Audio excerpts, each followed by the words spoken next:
Okay, here is my super fast response to the questions that I had about prepping for this first test. So one of the questions I had was about being unsure about this idea of Modelese still. So the Modelese is really referring to this article, this piece of a chapter that I handed out in class and we read through and then sort of talked about.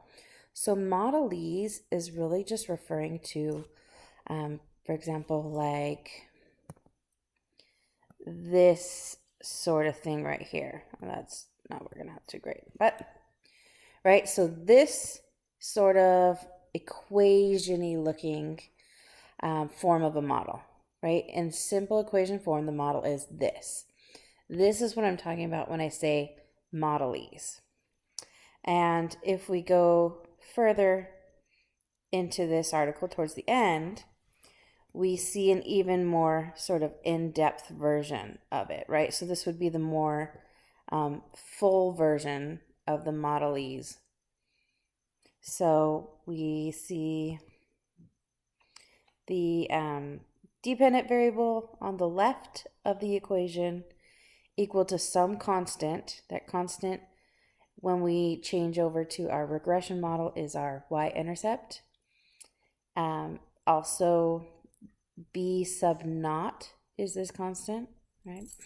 The effect of our independent variable, whatever we're using to try to predict our dependent variable. And then the residual or error is always included on the end. So when I'm talking Modelese, I'm looking for something that looks kind of like this rough equation or this equation here.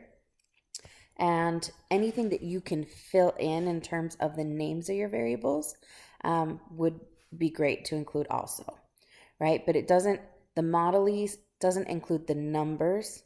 The regression line includes the numbers. The Modelese is really the general idea of the model.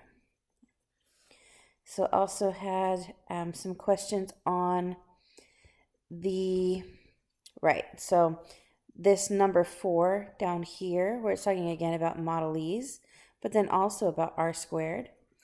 And the other one, so these are from the practice that went home, where it's doing the, basically splitting the pizza model into the hipster area and the more working class area. So, for example, in this one, let me change my color of my pen. Come on, there we go. Okay, so it says Modelese. In the space below, write the toppings model and also interpret the r squared. So starting with Modelese, I'm going to base it off of this right here. Okay. Whoop, that is way too big. There we go. So using this, and maybe let me put one over to the left and the other on the right. Okay. So I'm going to write something that looks sort of like this, right? So what is our dependent variable? In this case, we are trying to predict, or we think that the price of the pizza depends on the number of toppings, right? So our dv, and maybe I just write it super basic at first, dv equals constant plus effect of IV, I'm just abbreviating for now, plus, and then I usually just write error because it's easier for me to understand. Right, so then I want to sub in, so our dv in this case would be price of the pizza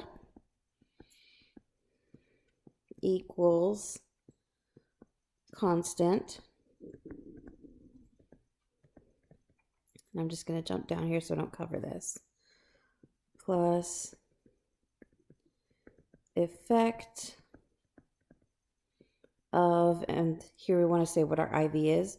This again is our toppings model.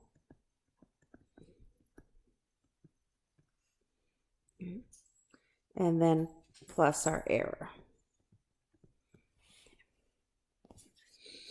And so this would sort of be specific to basing on what I see above. This would be the Modelese that represents our like hipster price, just to be a little more specific. Okay. So this, what I put right here,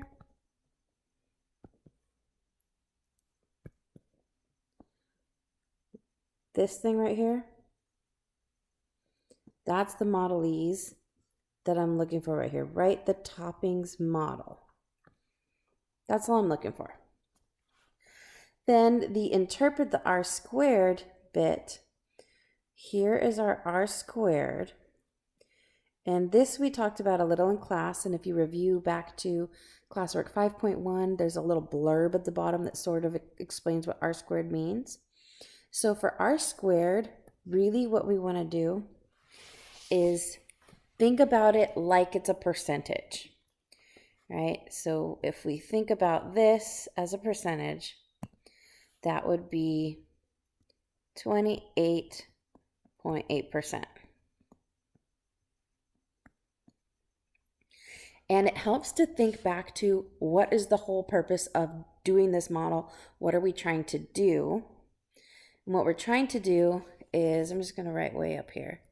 We're trying to explain the variability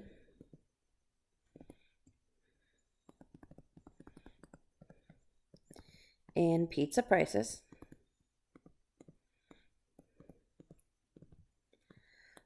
by using toppings. So using toppings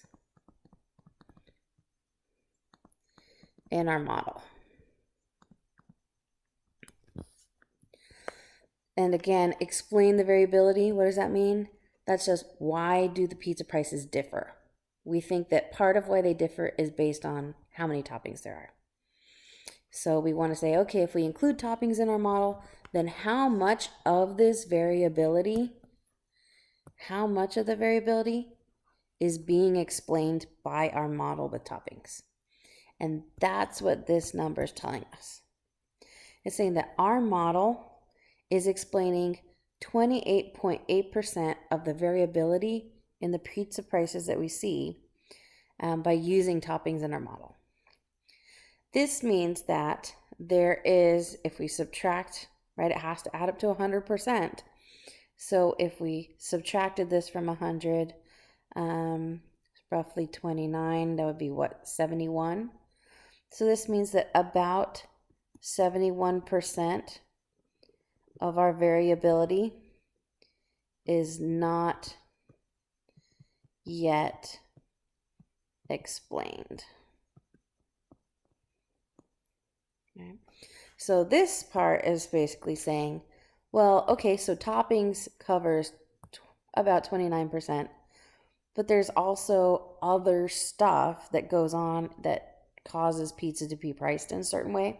Could be quality of ingredients, could be what type of restaurant it is, if it's fancy, if it's Domino's, if it's a place that doesn't charge for toppings. Like there's a bunch of other stuff that goes into it. And in this particular instance, that other stuff accounts for about 71% of the variance in pizza prices. Toppings, our toppings model accounts for about 29%. And so writing that kind of statement out about that something roughly like our toppings model explains about 29% of the variability in pizza prices. Boom. That is an interpretation of the R-squared value, right? It includes the number and it's telling me what it means. So Hopefully this helped answer any lingering questions you had about this idea of Modelese and how to interpret the R squared value. I'm sure you guys will do great tomorrow. Good luck. I'll see you then.